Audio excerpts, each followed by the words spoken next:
Welcome to the Beacon Way podcast, hosted by award-winning executive team of Beacon Media and Marketing. With over 3 decades of experience, Adrian, Jennifer, and Ken give you an insider's view of what's working, what's not, and what's on the horizon for digital marketing. Grow your business today with the Beacon Way podcast. So excited today to have Michelle Williams, our Chief Operating Officer, who I love. Just going to be non-professional and just say that because it's the truth. So really excited to share this with you today. We're talking all things about marketing AI. Thank you for being on the Beacon Way. So glad to be here. Today we're really talking about the hot subject. It seems like it's everywhere, right? Marketing in general. And just like what the implications of what we're doing at Beacon, what our policy is. It feels like it's changing every month or so, but we hope that we can give some good information. I was thinking today, we've done a couple podcasts on AI so far. I've been thinking today, what's it going to be like when we look back in 2 years or 3 years? Yeah, we're probably going to laugh at a lot of the things we did. Yeah, we probably will. I know I felt that way when we first started doing blogs on Facebook, and now I look back on them 12 years later. Wow, that's not how that worked out. When you're in the midst of it and you're moving and changing as a company, our goal is to always provide the best for our clients. So we need to be a little bit ahead of the curve so that we're always trying to give them what's happening right now. So I want to start with one of my best memories of last year, which is going to the Macon Conference with you, the Marketing AI Conference. Yeah. What was your takeaway from that conference? Did you walk away excited, nervous, mixed? What were your feelings? Definitely felt all the feelings about it. It was really inspiring and motivating to see that many people come together just to talk about something that can be hard to talk about, because I feel like we're all learning this together. There are some people that know more than others, and it was great to hear them speak, but a lot of us are on this journey together of what this should look like. A lot of us have opinions about it. It felt good to be in good company with other people in our industry, just trying to figure this out, but also really excited to be on the forefront of it and have our own ideas about it.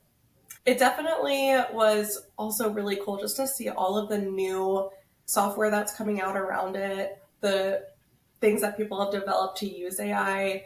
It's pretty cool to see those, even in those like early stages that we did get to see. A lot of them were starting out, but it was one of those things where you're like, I know I'm going to see you here next year, and I bet it's going to be like double what you have this year for us. And so that was really cool to see that.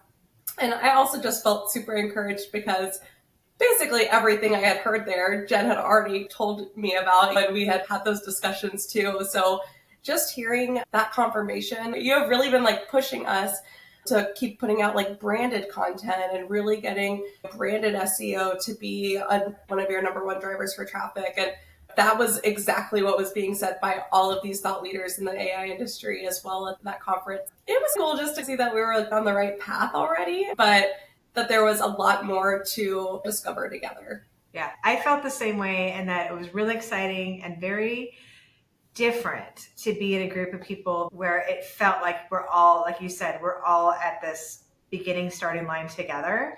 And there was a few people, like you said, that were a little bit ahead of us and people that were behind, but we were all like in the same general group. And when you think about a lot of things that happen in marketing or technology or any of that, usually it's something happens, a product comes out, there's a new launch, and then you go to experts to learn about it. You go to them, help me understand this, and then you incorporate it. This is not that. I do want to encourage everybody listening that all of us are on this journey of learning about AI right now. And I want to encourage everybody, business owner, non-business owner, marketing, I want to encourage everybody to spend 30 minutes a day using an AI tool. And the reason that I feel so strongly about that, one, because it's clear this is revolutionary, but two, this isn't something that I want only the corporations to control. I do not want just Google and Apple and other companies to control this. I want to have everyday people be able to use it for their good and their benefit. And there's a cost to that, which means investing in it. But to not invest in it means you're relinquishing control of what's happening with this technology. So That's my encouragement. And that's part of why I've stayed focused on it, because I feel like I have a responsibility to our clients to not just fall for the party line, if that makes sense. So we are working on our first Beacon AI project, which I'm very excited about. And what are your thoughts about that, about how we've started to incorporate it into helping our clients and solving problems? Again, it sounds like you're a mixed bag like I am. Like there's positives, but there's also concerns, right? I think it's important to start out by saying I think the positives definitely outweigh the concern. It's okay that both can be true, that there are really exciting things and some hesitation, but I wouldn't let the hesitation discourage you from exploring this. As we're trying to roll this out in Beacon, and as we have been for the past year or so, we've definitely had some bumps in the road, probably, I would say, but nothing crazy, nothing earth shattering. I think that the most important thing was figuring out what are the parameters that we want to put around that. Right. I think I recommend for other business owners out there, like every department or every pod of people that you have in your business that are going to use AI, I think each person or each team should have an AI policy that's specific to their roles. Even at Beacon, we have an AI policy for content writing, but that doesn't necessarily mean it's the exact same for social media posting. So just making sure that you have people you can trust, whether it's one person or a group of people that can really own how it's being implemented, I think is the first step. And also just calling out some of those things that you don't want to be. Beacon doesn't want to be an agency that's just pumping out AI generated content left and right. We really want to keep that human touch, and that's part of our AI policy. There's only a certain percentage of content that can be AI detectable. We run that through for all of our projects. We're very clear on like a list of services and products that we encourage our team to use AI on, and very clear of services and products that you cannot use AI on. I think it's also really important to remember, as a marketing agency, we're working with a lot of different types of clients, and some of the information that they have is proprietary to their industry, to their company. So really making sure that you understand what you're putting out into AI for it to generate back to you. AI is learning. It's going to keep that information, and that could breach your NDA that you might sign for a client and things like that. So as you do implement this, and as Beacon has implemented this, I'm just really proud of the responsibility that we've taken to educate ourselves and our team members to make sure it's being used ethically and correctly. I think they talked about this at the conference, the bumper rails, right? Yeah. And so we were at the conference, I think 9 months ago. I think it was about 9 months ago, maybe a little bit longer. But when I think about where we are now, even in our policy from where I expected we would be, we are at a totally different place. I do think, just if I were to give advice, that starting where we started was good, which is basically just a blanket overall, this is how we view AI, this is our overall stance on it, here are the very strict boundaries concerning information that we're putting out concerning our clients that we're not going to do, and making sure that the AI tools that we're using are at the level that they are safe. So I think that general one was like our first step. And I thought that was going to solve a lot of things. And then to your point, I love that we've now gotten it per department, per job title. And this is something unique to us, but like you said, we're not using AI in our content for a lot of things as far as like our content writing, our websites. It doesn't mean that won't shift as things continue to move. But for right now, the most important thing that we can do for our clients is to enhance their brand. And if we can't guarantee that AI is going to do that better, then we're not going to do that. But we might use it more for social media tools or for SEO tracking, technical things. And that has only enhanced the results for the clients. So I didn't expect it to be so nuanced. Like video editing for AI, such a simple decision. It was like a no-brainer. Of course we're going to use AI for video editing because it produces great results, sometimes even better. It's faster, and there's no negative to it that we found. So that one was really simple. When it came to web, much harder, and we haven't incorporated it into our branding yet. I don't know what we'll do with that down the road. Again, it depends on how the technology advances. Yeah. So based on where we are now, and now we're developing our own Beacon AI solution, what do you think the future holds like in this next year? If you were to predict where we're going to be next year, we're having this conversation. What are things that you see on the horizon?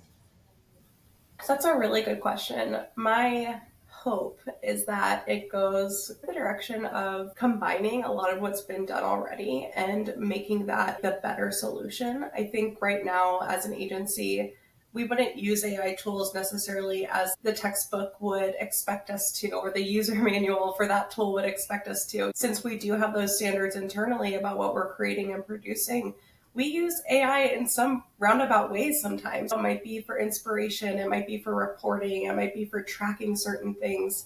So I hope that we start seeing some tools that can do all of those things together and help us be the people that know how to use AI the right way, but isn't just these replicatable systems and softwares that people are creating to just produce work from nothing. I completely agree. I think that's a fear even before you get into the like, how does this affect government? How does this affect jobs? Right. All of those things. If it just makes everything we're doing even more boring and not creative, and it gets rid of that human voice, that one brand message that people can connect with, or that important story that people need to know about. If we're not getting those things out of the tools, if they're basically making a very colorful world even more gray, I don't want any part of that. I don't think it's going to go that way. I think it will actually allow us more time to be more creative.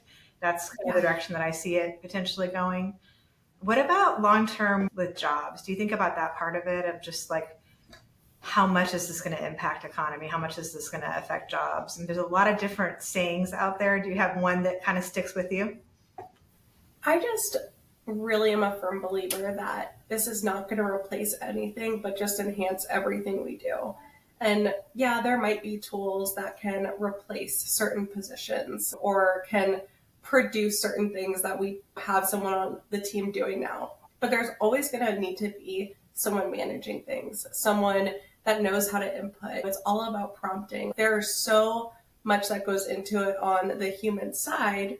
And while it is saving us so much time, that's where our creative freedom is, right? It's in the prompting, it's in the setup, it's in kind of that strategy of where we're going to take it.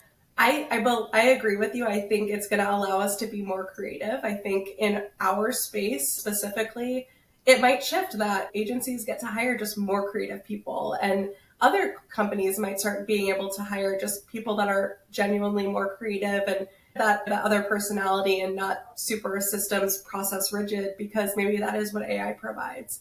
But I always think that there's going to be room for people to be there managing things in all industries. And I think that I hope no matter how far along AI gets, I think we always will really look for that human touch and always look for that sense of connection. Might look different, but I think it's always going to be there as a need for us. Yeah. I don't know. I think on this one, I really don't know. And I've heard I've heard the doomsday, which is that it'll replace 95% of jobs.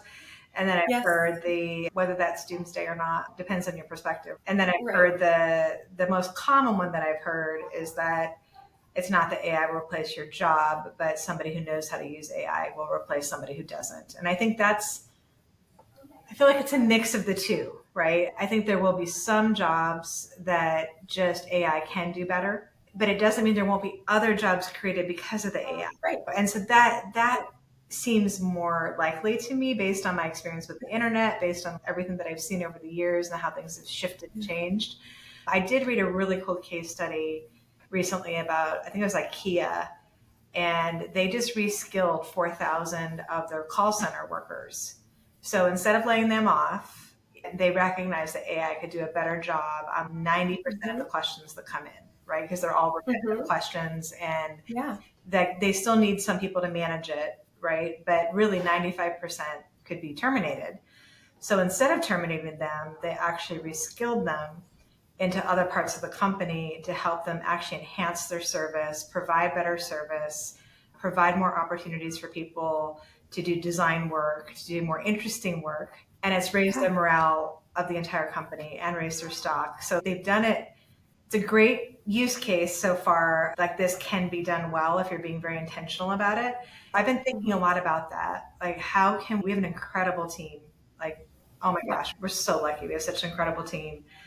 how can we even be thoughtful and intentional about looking at everybody's sweet spots and skill sets and what they love to do and what brings them joy and really helps our clients and help reskill them with some of those tools. And obviously it won't be at the IKEA scale, but I think that is worth thinking about deeply right now. Once you start step one, which is practicing AI 30 minutes a day, that's absolutely step one. If you're not doing that, you're going to fall behind. So that's step one. Yeah.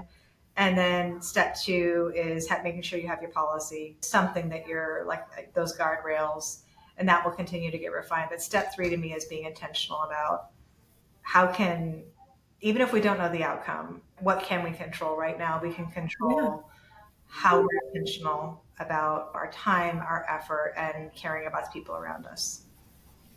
Yeah, I love that so much. And something you said earlier, and I just think it's so important to remember, is we are all on this kind of AI journey together. Yes. And it's okay if things don't work how you expect them to the first time, and trial and error is amazing. And sometimes that's the only way that you will learn certain things. But I think we don't even really know what this is going to totally look like in a few years. But I love that mindset, and I think it's so important. It's choosing to say, to me, it's like when you choose to be positive or you choose to look at the pieces that you can control in life, your focus and your effort and your time and your energy go there. And so it's more likely to go that way, at least for you, right? If you're focused on the total negative, that's pretty clear outcome that's going to happen. So I've loved talking to you about it. We are heading back to Macon this year. Again, for all those in marketing, highly suggest you come back. If you haven't gone, there was actually like 3 or 4 people from Alaska there, which I thought was so cool. Cool, yeah. It was really neat. We're such a small state, and there was, definitely interest in it. So definitely recommend that as a conference. We'll put the link up in the podcast for that. Anything else I haven't recommended that you think people, maybe more on your side, on the operational side, should be focused on? I think dovetailing what you just said, it's so important to put yourself out there to get some resources. Yeah. You're not going to just learn this by doing it for 30 minutes or however long a day. That's going to be a huge piece of it. But like IKEA, they're a great use case for this. We need to learn from other people and how they're trying to implement it, see what works and see what doesn't work. But I think just making sure you are educated on exactly what you're using and what you are testing, what you're trying, because that'll really trickle into everything that your AI tool touches. So I think just getting out there, getting some resources, going to the conference was amazing last year. Yeah. They have a Slack channel you can join once you register, and I'm still in that, and get some great tips and just articles from there. Just be on the lookout for any type of resource and community that you can talk about this kind of stuff with. Absolutely. I have definitely enjoyed some really good discussions with people, and I'm actually talking to SBA next week in Anchorage. They have an AI focus, but just talking about if there's a group of us that can get together and even just talk about our use cases and what we're doing. And it won't always apply to each of us for our businesses, but I think, again, it's that community for focus, getting our minds together, and we're all in this together, working to solve these problems. Absolutely. I love that. Thank you, Michelle. Thank you so much for your time. And those links in Beacon so fun. And congrats on your recent promotion to Chief Operating Officer. Very exciting. Thank you so much. This was so fun. You have been listening into the Beacon Way podcast. Make sure to join us for new episodes every week. Don't forget to like, share, and subscribe to the Beacon Way on Apple Podcasts, Spotify, or wherever you listen to podcasts.